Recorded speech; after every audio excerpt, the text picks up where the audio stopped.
Hello, everyone, and welcome to this UK Column interview with myself and Craig Houston, who is the host of the podcast YouTube channel, general social media sensation, I would say. Craig Houston Talks To You, who comes to us from Glasgow.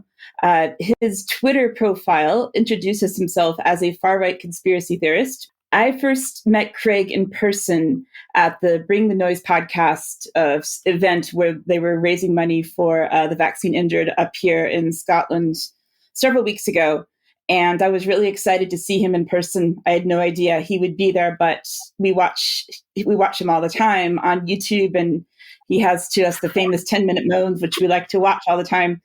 And so I was really excited to meet him. So after the event, I grabbed him and I was like, "Hey, Craig, we love your 10-minute moans. Would you like to be on the UK column?" Because we have a lot of things in common, I believe, especially myself being up here in Scotland and having a particular fascination with Scottish politics myself. So, Craig, with that, I'd just like to welcome you to UK column. And if you'd like to say anything else about yourself that I didn't say already, please go ahead. Hi there. Thanks for inviting me on. Just to reiterate what you're saying about my Twitter bio. That was a description given to me by the First Minister of Scotland, not one that I self-wrote. He referred to me as an Islamophobic far-right conspiracy theorist. So that was his pen, not mine. So which one was that? That wasn't Nicola Sturgeon. Was it Humza? It was Humza. Yeah, it was.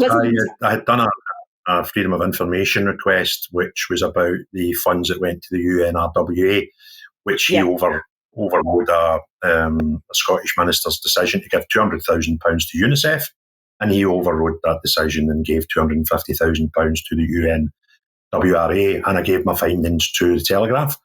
And Camilla Turner, quite a good journalist down there, she wrote the story, and she gave me a wee paragraph explaining that this information had came from my Freedom of Information. And Humza got up the next morning and wrote a 9-page tweet about this and referred to it as he couldn't believe that mainstream media outlets such as the Telegraph would take the words of a Islamophobic far-right conspiracy theorist. So that's how I came by that title. What did you find out in that Freedom of Information request? What did they come back with?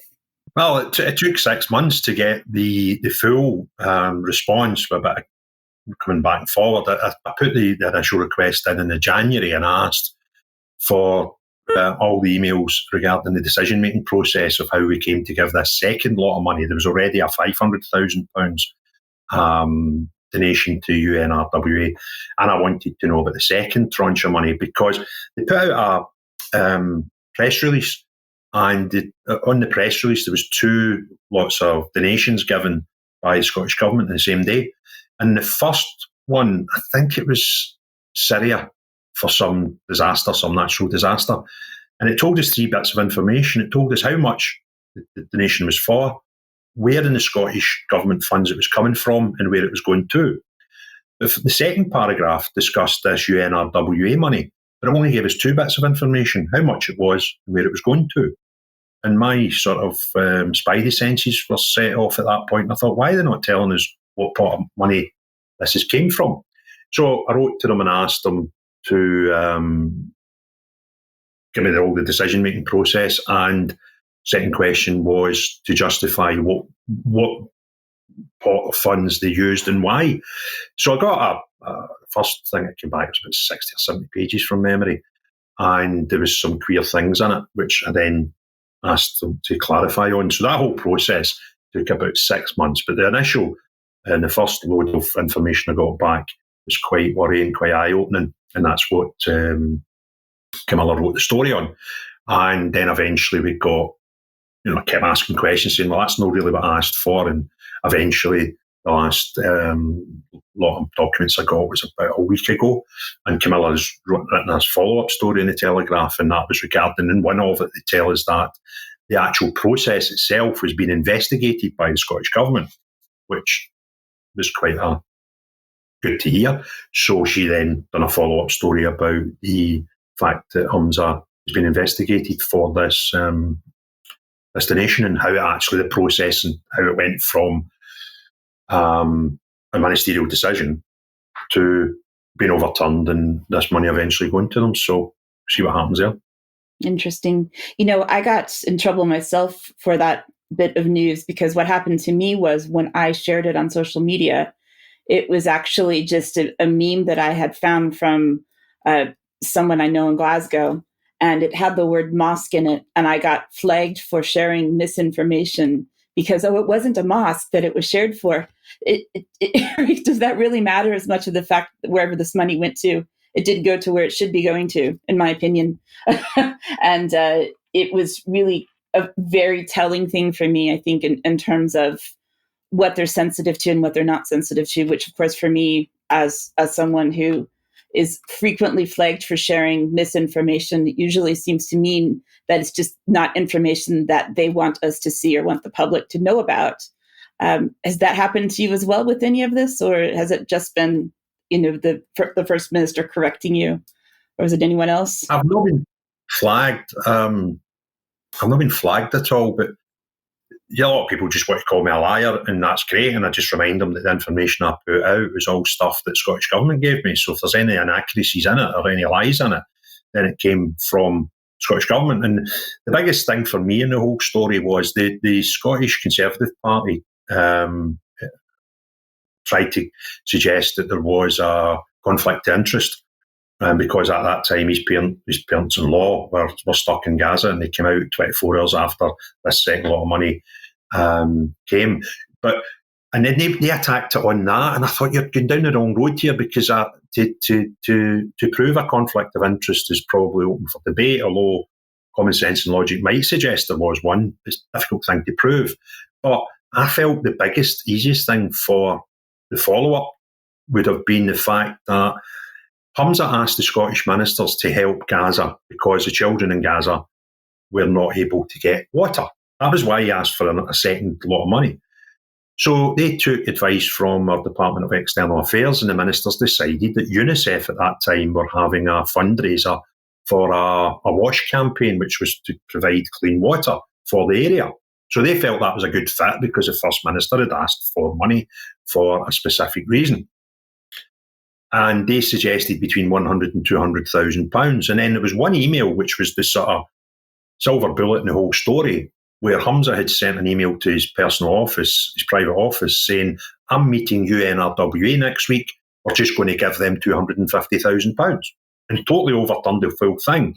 And as it came to light, with other documents that were there, when you give money to UNRWA, it was for unspecified reasons, because they had decided to tell the world that if you sent them money, it was quite difficult for them to, use it for a specific purpose. So they just wanted unrestricted donations from anyone in the world. And that was just before the world then said, we ain't going to give you any money anymore, because there was concerns about their connections to Hamas. So that to me was the thing. That should have been the opposition party should have been going on. The fact that he overturned, he asked for money for water. They gave him a perfectly suitable way of doing that, to give the money to UNICEF, because they were specifically doing a fundraiser for a single purpose, and that was to put clean water into the area. And he, like that, turned and said, no, we'll give it to UNWRA, which in turn meant it would need to be an unrestricted donation, which I found incredible. But the people that then took the information decided to attack him by the potential conflict of interest. While we're on the subject of Humza, I've been watching, as your opinions have evolved through the last several months on the changeover of the First Minister and so on, and it, looking at what happened to Nicola Sturgeon and then what happened to Humza, and who knows where we go from here. But what do you think were the biggest sort of things that caused the changes in leadership over the past two First Ministers? I mean, I have my ideas, but I'd like to hear yours. I think Nicola told us in a press conference she just woke up one morning and felt it was time to go. And if you want to take her at face value, then fair play to you. But we've since found out through leaks, etc., from Police Scotland that the SNP already knew that there was potentially branch form movement in terms of getting warrants to properties, etc. So, the truth is out there somewhere, but I certainly don't believe that Nicola Sturgeon woke up one morning and just decided she'd had enough of being Scottish First Minister. I don't believe that. I took it with a pinch of salt at the time, and there's nothing that's came out since then to suggest otherwise. And then with Humza, if you remember, ironically, right, I think the final nail in his coffin was by, I can't remember the name they gave themselves. I think it was the LGBT Greens or something. There was some LGBTQI plus part of the Green Party, which had a certain number of members. And they were pressing the Green Party to pull apart the Bute House Agreement and stop being in coalition with the SNP, because that was a government up here at the time. It was a coalition between SNP and the Greens. And I can't even remember, it was something just stupid that they wanted to break up the coalition. So there was pressure being put on the Greens to pull. And at the same time, when Humza, he's jumped before they departed, and he cancelled the Bute House Agreement. And then obviously a few days later, he was stood down because it left the SNP in a vulnerable position as a minority government. So they now need to find favour with someone somewhere when it comes to, there was always this vote of no confidence on the table at the same time in Humza and his government. And if the government had lost that vote of no confidence, the Scottish Parliament would have been put into an immediate election. So there was obviously people in the party that were a wee bit scared of going down that route and having a snap election. So that then turned into certain people in the party, I think, telling Humza that it would probably be for the best if he wasn't there. And he stepped down. The vote of no confidence that was in him was no longer valid. And the vote of no confidence for the government was supported by the Greens, and that kept them in place. So I think there was a few reasons for him to step down, probably a bit of pressure for the Greens as a make weight in a deal to vote against this vote of no confidence. And also, I would imagine some MSPs who were probably thinking, if we go to a snap election, we won't have a job. So there was a lot of pressure being put on him. And even in the morning when he resigned, it came to light that he was still looking for favour within the party, within the Parliament.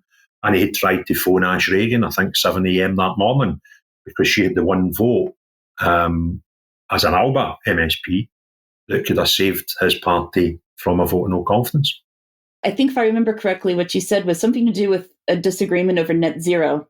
It was like one side said that net zero wasn't going to be possible or something, and they couldn't meet those targets. I think that was at the basis. I think I covered it at the time. I don't remember the details myself, but I think the net zero thing is kind of interesting because, Shona Robison is now Secretary for Net Zero, which they've already said is not going to be anything that's going to be successful, which in my opinion is probably a good place for Shona Robison to be.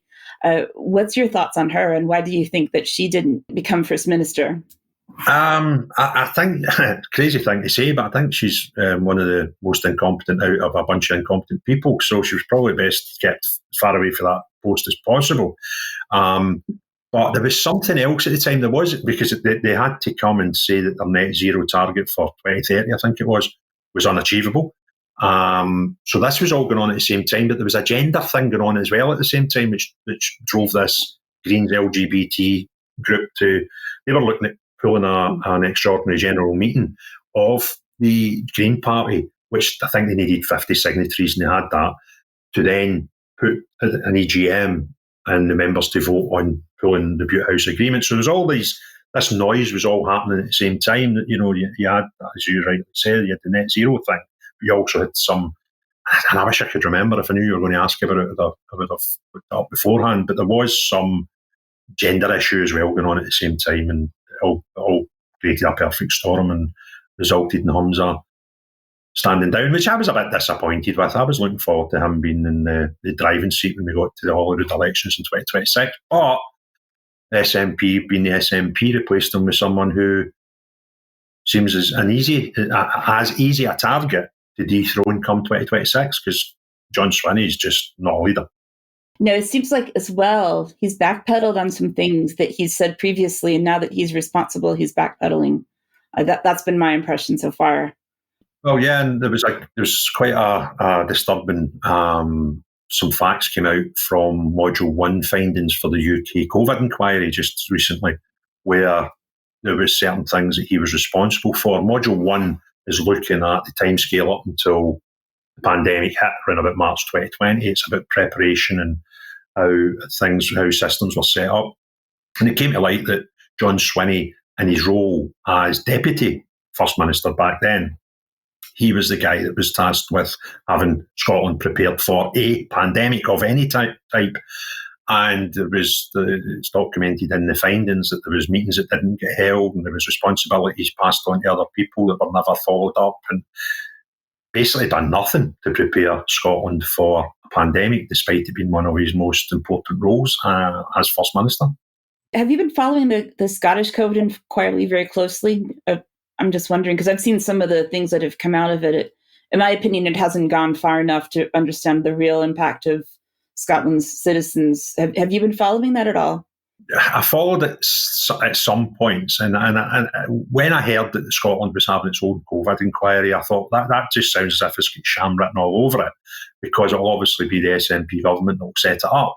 So, they can set up quangos to just do what they want, and I thought, I'm not really going to buy that much into any findings from an inquiry set up just for Scotland, because Scotland was already investigated in the nationwide inquiry, and I'll pay much more respect to the findings of that than the Scottish one. So I felt that it was going to be a bit of a sham, and it appeared to be so. Don't know if you picked up the Leslie Roberts thing. She was the NHS whistleblower that was meant to be one of the key witnesses, and it was a bit terrible the way they dealt with her. And I spoke to Leslie. In fact, I done a podcast with Leslie about how she was treated by the Scottish COVID inquiry, and it just looks to me as if it's a bit of a ridiculous notion and not needed. So no, I've not been following it day to day, because I just don't buy into it, to be honest with you. No, it has been a complete sham, and sort of the individual stories I know about how it affected all of us, and situations that they could not have taken into account, that obviously didn't care about. I knew someone, for example, whose wife was pregnant. She had complications. She lost the baby. She almost died herself, but they wouldn't let her husband see her because of, the fear of COVID. Sort of, where are these are young people. These are not people that are vulnerable in any way, regardless. And I don't think those kinds of things were taken into account at all, ever, really. No, I think I was concerned when it was announced they were having one, and nothing's made me feel any more comfortable with the thing, and the small amount of dealings and interest I've shown in the Scottish COVID inquiry. I think it's completely unnecessary. I think at least the UK one, at least it's a bit further away from them. It's a bit arm's length, that you've got to respect the findings of that one. And I thought the Scottish one, there's no need for it. It's just another thing that's going to duplication again. That's going to cost the Scottish taxpayer a big lump of money at the end of the day. Yeah, how do you think we relate to the UK one? Because I remember the Scottish COVID regulations were they went on longer, and they were much more difficult than the ones down south. And I don't know if that was the reason for the separate inquiry, or are they just trying to act independent when they're not? Listen, I think the Scottish COVID regulations and stuff and guidelines were just purely tartanised versions of the UK ones. If Boris Johnson got up one day to say we're going to have 3 levels for different areas, Scotland would come out with 5 different levels for areas in Scotland. There was suggestions that it was a Cobra meetings they called them, down in Westminster, that she was involved in, and there was discussions about certain things that she knew were going to get announced to the UK government, and jumped in a day early to try and show that Scotland was fantastic, where the early indications from the findings in Module 1 are Scotland were called. There was actually a report done to show how prepared you were for any sort of pandemic, and the Scottish government copied and pasted the figures into a document, changed the first figure, which was the amount of people in the country, the population, and let a spreadsheet work out how those figures would look with us, instead of having 60 million as a population, having 5.5 or 6 million as a population. That was the extent of effort put in by the Scottish Government to protect the Scottish people from any sort of pandemic pre-COVID. And when you see stuff like that, it's disgusting. Right? There's no time or effort. It's lip service. And if you want to pay lip service to cat protection or, I don't know, mouse traps regulations, you kind of get that. These things, are not affecting everybody in the country. But when it's something serious as preparedness for potential pandemics, to pay those sort of things total lip service, it's a terrible indictment on the SNP and the Scottish Government. It seems to me that, I'm not sure if it was you or someone else that has said this, but it really hit me once when I heard it said that it is a nationalist party. And one of the reasons that they're failing or have failed is because they weren't prepared to take positions on other things that need policies. It seems like that, everything has been in the direction of independence and not about all these other things that affect the population. When I woke up and I didn't go to bed until early the next morning when it was the referendum vote back in 2014. I didn't go to bed until I knew the outcome was secure. And I actually genuinely thought, when I started watching the results coming in, that we were going to have lost that referendum and we're going to be an independent country. That's just the way I read the situation, which thankfully was wrong. But when eventually it was concrete that the no vote had won, I went to bed obviously quite happy. I got up the next morning after a few hours sleep, probably at lunchtime, and I wrote a piece in my own personal Facebook page saying, look, that's us, we've got that out the road now. Can we get good people into that parliament and take the book of devolved powers and don't use that, abuse it, push every single thing to the limit and get a parliament that will use and utilise that book of rules and give us as good a Scotland as possible. And I was probably naive at the time, and it certainly turned out to be incorrect, because the Scottish Government didn't. What the Scottish Government done from that moment forward was continue with a push for independence. We've now actually got departments in the Scottish Government set up about independence. We write white papers every couple of years about independence. There was an article today, I think it was the Daily Mail, where the journalist went on to the Scottish Government's website, not the SNP's website, and there was 4,000 hits when he searched independence. When he searched things like driving the economy, there was like 3,000 hits. So all they've done is try and get independence, even after a democratic vote where the Scottish people, won by the majority, said we do not want to be independent. And for the 10 years since then, they have continued with a drive for independence. And you cannot listen to First Minister's questions in Scotland in that timescale and not see at least one answer given, an excuse, where they either blame Westminster, Brexit, or the Tory party. And that's the way these people have governed.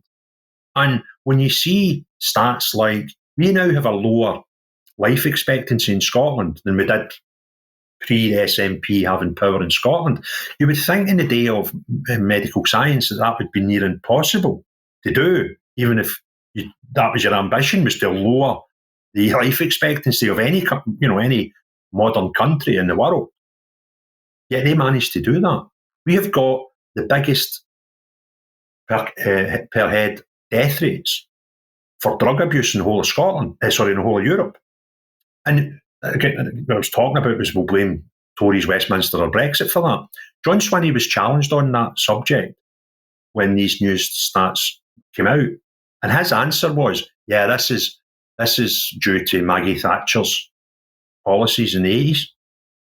This is them hitting us now. And you're like, just stop. Just honestly, stop the boat. I want to get off. And I just want them to be bankrupt, which is why I was driving people towards for tactically voting in the Westminster election. And if they're still around in the 2026 election, I'll be suggesting the same, because their finances, the party finances, are so bad that I believe them losing over £1 million worth of short money alone should put these people off the political map, because their party must be running insolvently as we stand today. What I said on the UK Column News on the 8th of July, I believe it was, after the election, is that I heard somebody else say this, that what happened in the general election. First of all, they can't blame Westminster for anything anymore, for any of the problems up here. And also, I don't think that maybe people realize down south or elsewhere in the UK how much this impacted the outcome of the general election. Do you have any comments on that for our viewers that are outside of Scotland? On what? On the result of the general election? Yeah, and how Scotland could have, how the influence of the downfall of the SNP, essentially, I think it had an impact on how many Labour seats got in. Well, yeah, I mean, it was quite a thought-provoking thing before I decided to do it, and that was to ask the people of Scotland to follow my and many other people's idea on tactically voting the SNP out, because I don't really have any faith in the Tories or Labour. But the UK government had Tories for about 12 years or something, so I think the nation just wanted change. So when I was then going to ask Scottish voters to vote tactically, each constituency, that would mean a different thing. But the majority of Scotland, we were asking people to vote for Labour. Some constituencies, we were asking to vote for Tory. In some constituencies, Lib Dems. And I thought, I could be responsible for Keir Starmer becoming the next Prime Minister. But once we started seeing the data, it really didn't matter. If no Scots voted for Labour, Keir Starmer was still going to be the Prime Minister. So that actually gave me a wee bit of comfort, because I thought, even if he gets all 57 seats in Scotland, it will not make any difference. If he gets none, he's going to be the Prime Minister. If he gets 57 of them, he's going to be the Prime Minister. So I managed to sort of help me drive this notion of tactical voting. But what I found really surprising, when you consider what the British electorate done, Britain and the UK were obviously just fed up with the Tory government, and they wanted to overturn them. And they'd done that in amazing numbers. The switch from the Tory majority to what we now have as a Labour majority was a phenomenal swing. Yet, I seen no celebration. Any other country in the world that managed to overturn a hated government so much, you would have seen parties up and down all the major cities in that country. There was nothing. There was no even car horns going off and tweeting. There was zero celebration. And I think that tells you all you need to know. We've not overturned one poor government for a fantastic government. We've overturned a poor government for one that might be slightly less poor. And that was quite significant, that there was no mass celebrations of this result, when the UK electorate had actually done quite a phenomenal thing by overturning a government in such large numbers. It seems like maybe most people just wanted change, but they didn't know what that meant. They just knew that something different was needed. That was the sense that I got at the time, right? So what do you think this means? I know it's still early, for thinking about 2026. Do you think the same thing will happen up here? Well, I think the same thing will happen, that we'll see a massive reduction in the amount of seats that the SNP have. It's slightly more difficult up here because we have this two-vote system where you have a portion of the seats are first past the post, and then we have a portion of seats that are for the regional vote, which go in a quite a complex mathematical formula to decide who gets the seats on what we call the list for regional MSPs. So it's a wee bit more difficult, but I think the SNP will get a massive smash on the constituents, the normal first past the post seats. But bizarrely enough, the less first past the post seats you've got, it makes it a bit easier to get these other regional seats. So I'm hopeful, if they still a party come 2026, that they will see a massive drop in seats. It might not be as massive a drop as we've seen as a ratio in Westminster, where they went from 48 down to 9. That was quite dramatic to sort of more than quarter the amount of seats. I don't see that happening in Scotland just because of the way we vote, but I'm quite confident that they'll get a vast number less than the 60 odd they've got just now. I hope that we have a lot of new parties. I would love to see a lot of independents. I would love to see a bigger spread of parties in Holyrood, which would lead to probably a coalition of some sort, and a more centralised, so we've not got a radical parliament that we've had for the last 17 years. So that's where I hope we end up. And I hope that if the SNP are still alive come 2026, they are so insignificant. And even if they have some seats and enough to create a coalition with somebody, that nobody will touch them because they're so toxic and their poor results in actually governing a country. Do you want to touch a little bit on Tommy Shepherd? I just saw that was released yesterday. Do you want to tell that story? I've recorded that many with Tommy about Tommy Shepherd. I think Tommy Shepherd owning a comedy club is one of the funniest things in the world. We've got a joke shop in Glasgow called Tam Shepherd's, believe it or not, which has been about for, I think, 100 odd years. It's quite a famous, well-known shop. So we then have Tam. Tam is short for Thomas, obviously, and so is Tommy. I think it's quite apt. And what was yesterday's video about Tommy Shepherd? What was he saying? I can't remember, because I think I've done about 3 in the last week about Tommy. Yeah, the one about the plan to break up the UK being void. But the funniest thing was, he said that we need to attract 3 different types of voters to vote SNP. And he said the first ones are nationalists that already vote for us. The second one is nationalists that have swung away from us. And the third one's unionists, right? And I thought, how idiotic are you that you want to go and try, as a separatist party, you want to attract unionists to vote for you? You're like, your policies don't work, right? See, if you had the best policies in the world, I could understand that, maybe a chunk of unionists would think, well, there's not a referendum on the table right now, so, they're going to do good things for Scotland.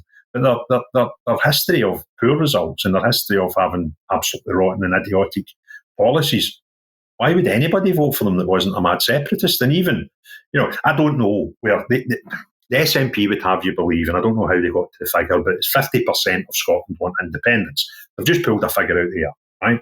I don't believe that to be so, but let's just use their logic. So if they're saying they'll get 50% of the Scottish public want independence, and the only real party they've got to give them that right now is the SNP.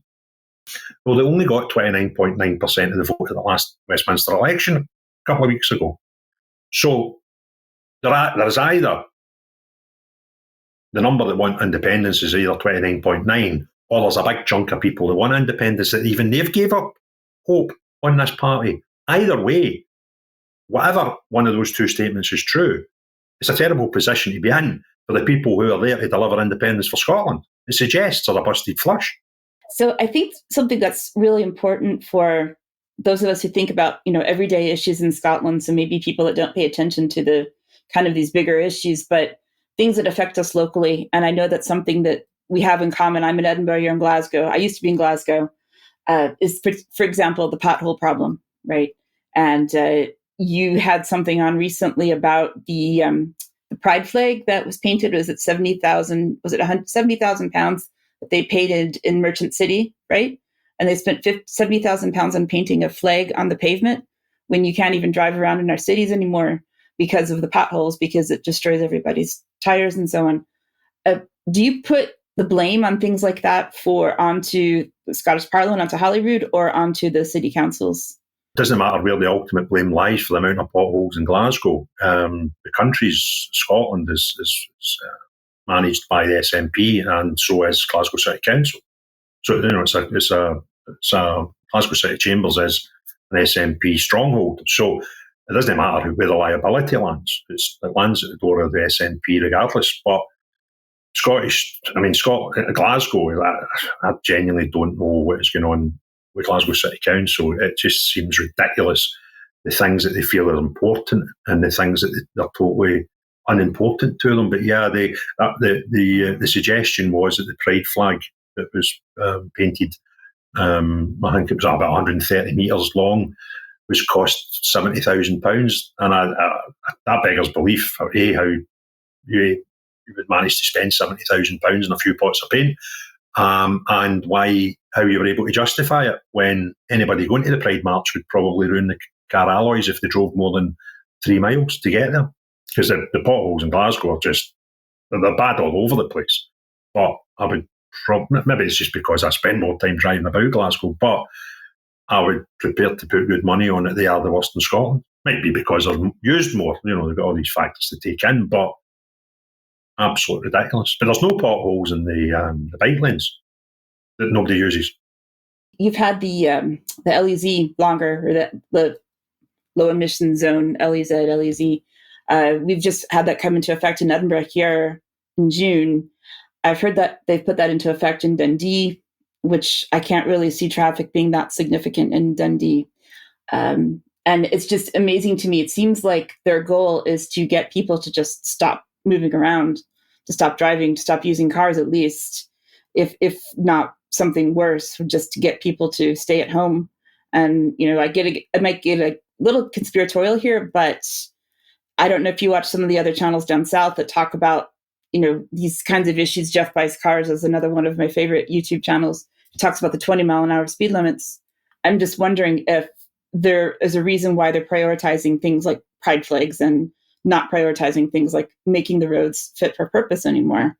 It's a bit disturbing to me. I don't know if Glasgow, they've had the bus lanes, the LEZ, because I lived in Glasgow for several years before I moved over to Edinburgh. So I remember watching all of that come in and how it kind of is in the process of destroying the city center, which is very sad. It used to be a beautiful place when I first moved there.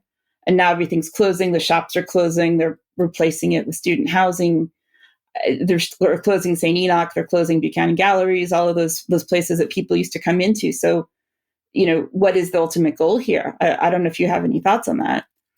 Well, listen, if I would rather politicians apply common sense and logic, and they certainly don't, because Glasgow city centre, I don't know how long ago you lived here, but it used to be a thriving city centre, both during the day for shopping and at night for restaurants, bars and clubs.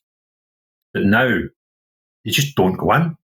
And I spoke to a parent. I run a kids' football club as a volunteer, and I was talking to one of the parents 4 months ago, and she was a manageress in one of the shops in St. Enoch Centre.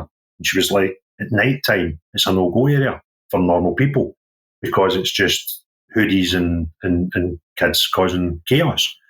And, you probably go into the St. Enoch's car park, which was always, it was busy, but you could always find a space, so it was a good, usable option when you drove in.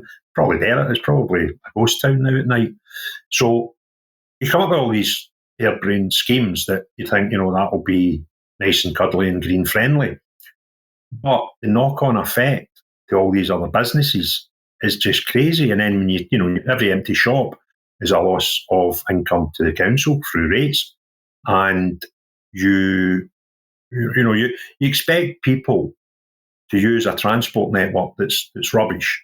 And the underground in Glasgow is a good example. It's a decent facility, but it now is slower since they redeveloped the new trains on it than it was in Victorian era. That takes some doing, right? So you're actually making a decent thing even, you managed to make that worse than it was over 100 years ago. But so to get into Glasgow is not the easiest thing with public transport unless you happen to live close to one of the dozen underground stations. So that, it was easy 10 years ago to jump in, find a car park somewhere, go for a meal and go home, or get a taxi if you wanted to have a drink.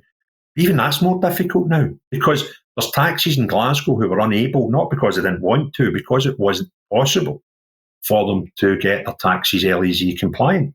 So the taxis aren't going into the city centre. The buses are rotten. The buses are full of Neds travelling from scheme to scheme of gang fights because we give kids that are under 22 free bus passes now. Now, they're not going to art galleries and museums and make themselves more intelligent. All they've done is they've made the gang fight culture easier to go to different areas.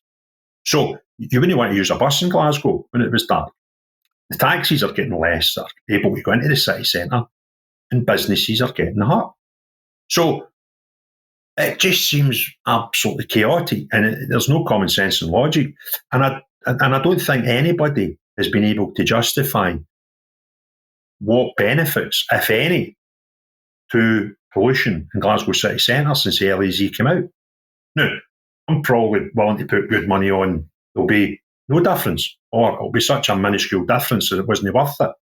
And what they've done in this drive to do China's work for it by somehow, Scotland or Glasgow reducing its carbon footprint is going to somehow counteract all the stuff that's going on in China. But what it's done is it's wrecked the city centre, and it will wreck businesses. But they don't want to listen. They're not interested. And it's just and it's also another stealth tax, because anybody that does go in there without checking their engine first ends up with fines that go into your coffers and our local councils. When I first moved here to Scotland, I was recruited to work at the University of Strathclyde, and the Glasgow City Centre at the time, this was over 10 years ago now, but it was one of the things that recruited me, sold me on the idea of moving to Glasgow. And it was a very long move for me across the ocean, but thinking, oh, the city's amazing. There's so much going on. I was walking around. I was waiting for my interview the night before. Everyone was out. I had a nice meal. It was coming up on Christmas, I remember, and all the lights were up on George Square, and it just seemed so alive.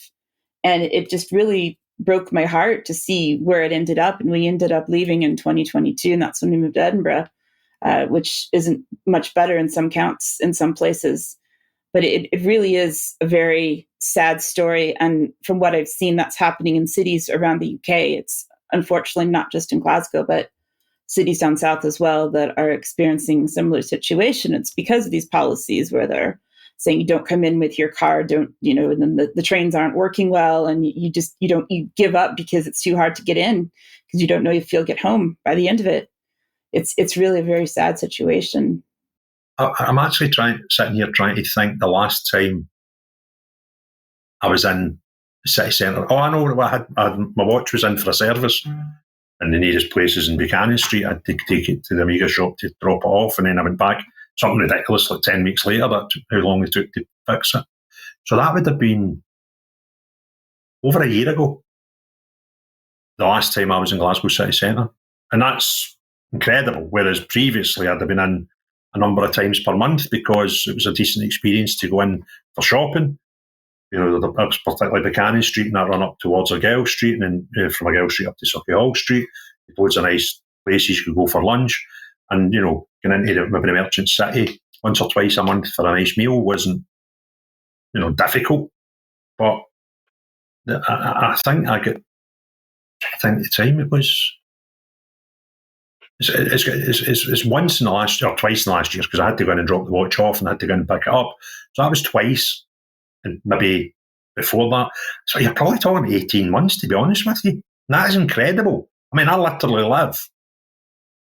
I can jump the subway from my house and be in the city centre in 12 minutes. Even less than that, probably. And that's where the thing's stopping 4 or 5 times. But I just don't go into the city centre. That is mental. I used to be in there every day, obviously, for work. And then I could stop for the shops after work. We used to go out on Fridays to the pubs with my colleagues.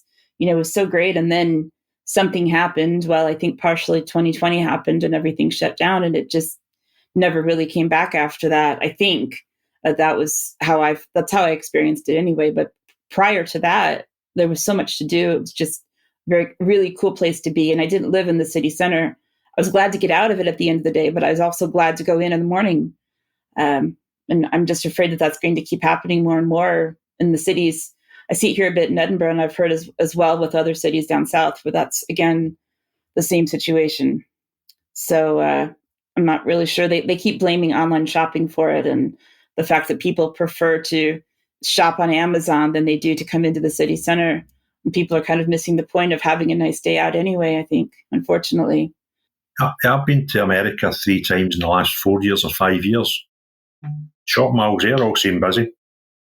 They didn't seem to get any quieter after, COVID, etc. So these places, I've managed to navigate the world pandemic and still survive. But you touched on something earlier on, which I find bizarre, right? And it's conspiracy theories, right? And I don't consider myself a conspiracy theorist, but I'm quite sure I have some theories that could be considered conspiratorial. And one of them that's bothering me now is, if you think of LEZs, you think of the 20-minute, 15-minute, 30-minute cities, whatever name you want to give to them. You think about trans rights. I think of other things. These are quite bizarre thoughts, right? These are quite bizarre policies. They're not central, right? They're quite out there. theories that governments have implemented. Yet, countries all over the world surprisingly had all the exact same thoughts at the exact same time. That to me is pretty weird, right? Because I can imagine somebody somewhere saying, do you know what? We need to start teaching kids in primary school age about trans rights. We need to start doing that. And that was somebody in Australia. And 10 years, 15 years later, it was seen that that was a successful thing. Then other countries started adopting the same policies. I could understand that. But what we're facing today is things like I've just mentioned. Suddenly, people having the exact same light bulb moment in countries all across the world that are almost identical. I find that completely bizarre. Yeah, especially these things that are so dangerous around like the trans issues. And I'm hearing the same thing from, I have colleagues and friends both in America and in Canada, because I'm both American and Canadian, and they're all seeing the same things in their countries that we're seeing over here with the trans issues and the LGBT rights and the essentially, me coming to this as an educator in my background anyway, teaching children about these things, which seem to be more important than actually teaching subjects and actually teaching the ability to do things when they get out of school. There seems to be a change in priorities, and that's true in all three countries that I know about. It's very disturbing. So you've been to America 3 times. So I have to ask, where in America were you? Very boring. Florida 3 times. But I love the state of Florida, and I hate the wee bit in the middle called Orlando. Although being a tourist, that's where you tend to fly into and be based. But I've managed to see as far north as St. Augustine and Daytona, and as far south as the Keys, and as far that side as Miami, and as far the other side as Fort Lauderdale, etc. So I do love the state. My name's Houston, so I've got a burning desire to go to Texas and visit Houston at some point, just to take photo. I think it would just be a nice thing to do. And I've got a wee burning desire to see California and New York before I'm too old. So yeah, those visits have all been, but I've not just spent 14 days curling Mickey Mouse in Orlando. I've managed to go in and see a bit of that lovely state.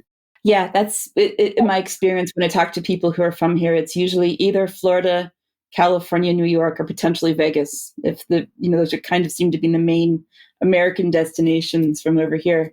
I was on a plane once. It was on American Airlines flying to New York, and then I connected from there. And I was sitting next to a woman and her son. They were Scottish, and they were completely perplexed by the idea that this airline didn't have Iron Brew available. So I had to translate because the flight attendant didn't even know what they were talking about. And I said, I promise you, they don't have Iron Brew, just order a Coke. So it's interesting, being kind of a person who's lived in 3 countries and been here for several years. It's really interesting to see the differences and kind of try to be a translator for people when they go abroad. So what's your thought on the American elections, the current status of things in the past 2 weeks? There's things about America that I really do like.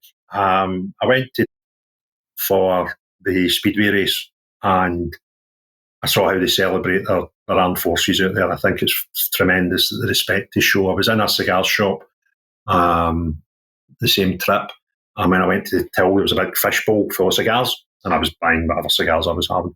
And I said to the guy, it was on special offer or something. He says, no, that's for the troops. I was like, what do you mean?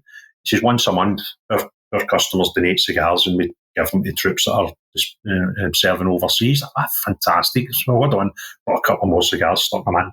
These things I love. I was very fortunate to be in Miami for the 4th of July one year, and the celebrations and how patriotic the country is. I think these are things, two things that the United Kingdom could take and learn lessons from our cousins in America. But I just laugh that if I was in America, I'd probably vote for Trump, right? And that's just based on personality more than probably anything else, right? I quite liked him. I quite liked when him and Boris Johnson were the 2 leaders of our 2 countries, not for their political views, because some of them were good and some of them were bad. That's politics. But just the fact that they are non-politicians, right? They're just guys that are going, we're going to do this. And they were, it was a sort of personality-driven thing. But then you look, right, and you go, right, So the Americans, up until a couple of days ago, had the choice of Biden or Trump. And it now looks as if they're going to get another choice, which looks as if it might be Harris, right? And you look at these people and you think, yeah, your population's what, 300 million? And that's it, right? You think you should have 6 times as much chance of having a good choice of politicians than we have. Right? We've got some crackpots that get these jobs, right? But that's because we've got quite a small population in relation to America. And although I'd quite like Trump, right, he's crackers, right? He's absolutely crackers. And he's the choice, or Biden was the choice, and you're thinking, seriously, is that the best we can do? And now you've got this Kamala Harris. It looks as if she's just probably a pre-geriatric version of Biden, and you think, I watched I listened to either the Senate or the other one where they had the security service woman yesterday, and they were getting to question her on the attempted assassination of Trump. These people in the Senate or the whatever chamber it was that were questioning this woman, they seemed quite prepared, right? And knowledgeable of the topic. And I thought, these people sound all right. But I think it's incredible. I think the whole Biden thing, I don't, if he's got COVID, I'd be shocked and stunned. But the fact that anybody could see, before they even got to that car crash Trump debate, you could see that guy was unelectable, right? And he was going to probably lose an election based on his wherewithal. The stuff that you've seen over here at the D-Day landing commemoration and stuff like that, it's actually unfair to expect him to be in that job. Then when you figure out he's got the passwords to the button that could blow us all up and stuff, you think this is just insane. And then even after that, you would think the Trump debate thing, that's got to be the end of the road. But they still let him go in the road after that. And you're like, it reminded me of a lot of the stuff that our politicians do. When you look at their decisions and you think, you actually cannot read the room. And, I can understand that if you're the President of the United States or you're Prime Minister of the United Kingdom, you're in quite a protective bubble and you don't really get, to sit in a bar or go into a local pub and get the feedback from normal people. I can kind of understand how that does work that way. But they pay millions and millions of pounds and probably tens of millions of pounds across the pond for advisors and PR people. That surely these people must be able to read the room. But they don't. They all, and that's regardless of whether it's a White House or Westminster or Holyrood. Totally inept at reading the room. And I think Scottish Holyrood, the Scottish Parliament Holyrood, is probably the easiest place where we can make a difference. And we can hopefully, touch wood, get people. I've already said I'm going to stand for election for that. And I want to encourage as many normal people that have lived a bit, people that have managed a bit, people that are maybe a bit entrepreneurial, people that are community leaders, people that have got skills and knowledge that are more grounded than some of these crackpots that are doing it just now. These career politicians that have never worked a day in their life, or, they've been a spad for. You look at Humza Yousaf, for example. That guy came out of college or university, got a job in a call centre for a wee while, then ended up a special advisor to Alex Salmond to start with, and started climbing the ladder. Totally inept. You take him out of that and put him in the private sector, he's almost unemployable. When you look, what have you done? I worked in a call centre. Right? Well, no disrespect. I've worked in call centres. No disrespect to people who've done it, but we've done sort of other things as well. And I would just love a Holyrood that was full of people, regardless of their party or whether they're independent or whatever, that were just there to apply common sense logic and a bit of experience and just say, do you know what? We ain't going to accept bullshit. We ain't going to accept a First Minister standing up, being asked a question 3 times and not getting an answer. Just saying, hold on a minute, where's that button? Can I call a point of order? That guy has asked that guy a question 4 times and I'd love to hear his answer, Mr. Speaker. Could you just make sure that they answer the question? And just fill it with people care. Do you know what I mean? And if they lose their seat in 5 years, the end of the world, because they're perfectly going and getting a job in the private sector. So what you're then going to do is hopefully they'll do as much as possible for the Scottish people and give us a better job. And then you've got this other thing that I don't really want to get into, but, it's a conspiracy about a new world order and, globalism and all that. Well, if that is true, then the globalism is in parties that are traditional parties, well, let's just fill it with people from non-traditional parties and independents and just cut that off at the pass as well. But I just don't get how it is Keir Starmer, right? One of the first things he's done is gave £87 million to a load of foreign countries, hoping that will make these countries do something, whatever it is in their country, to make it less likely that people will try and be asylum seekers for their country and come to ours, right? You think, well, how is that going to work when you've got no control on what these countries do with their money? And then you go, well, hold on a minute. These people don't leave their country and come straight to the UK. They actually come from their country into the EU somehow, and then 9 times out of 10 illegally for a boat from the north of France to the south of England. So it's really no our problem. The bit getting them from the country they're in now into the EU is the EU's problem. So if anybody should be giving any country money, if that actually would work in the first place, to make the citizens of that said country less likely to become illegal immigrants, then that's not our job. That's the EU's job, because it's them that's getting them in the first place. And you go, how much common sense and logic did you apply to that decision before you spent £87 million of our money? And you go, do you know what you've done there? You've done that old political thing, but it doesn't matter what the guy before you done. You've got to say that's rotten, regardless if it's a good idea or a bad idea. So the last lot said, we're going to send folk to Rwanda. You're saying, well, I'm not going to do that because they wanted to do that. So I really need to come up with something that's going to work. And you think, that's never going to work. Because you work out this 87 million, which is a big figure for the UK taxpayers to lose. But by the time you divide it into the countries that he's going to give it to, I think the biggest recipient is going to get 12 million quid. Now, you tell me what a country in Africa can do with 12 million pounds that's going to make their residents decide not to leave. It beggars belief. Why would you do it? So and the Scottish Parliament is probably the one that you can make the biggest difference in and get normal people that just don't accept, excuse my French, bullshit, and just want to go in and get a job done and try and make our community, which, is Scotland, our part of the UK, as good as possible. The rest of them are all bonkers. No, I agree completely. Will you be running as an independent? I can't see you joining a party. I did have a thought of running. There was 2 parties in mind, and one of them had asked me and the other one hadn't. The one that hadn't was Reform. And I thought they maybe suit me better than any other. But unfortunately, in the 24 hours before the election, I found out some of the stuff that they'd done to the Scottish electorate, and I thought, well, there's not a chance. I couldn't even recommend anybody to vote for you now, because you were selling the notion that you were a uber unionist party. But you had 4 candidates that I managed to find out in the space of 2 hours that are actually Scottish nationalists sitting as candidates in Scotland. You had your second in command, who had been with the party for a number of years, second command in Scotland, put out a video in January in his personal Facebook page saying that he voted independence in 2014, and if he had the chance again in the future, then he would vote for independence again.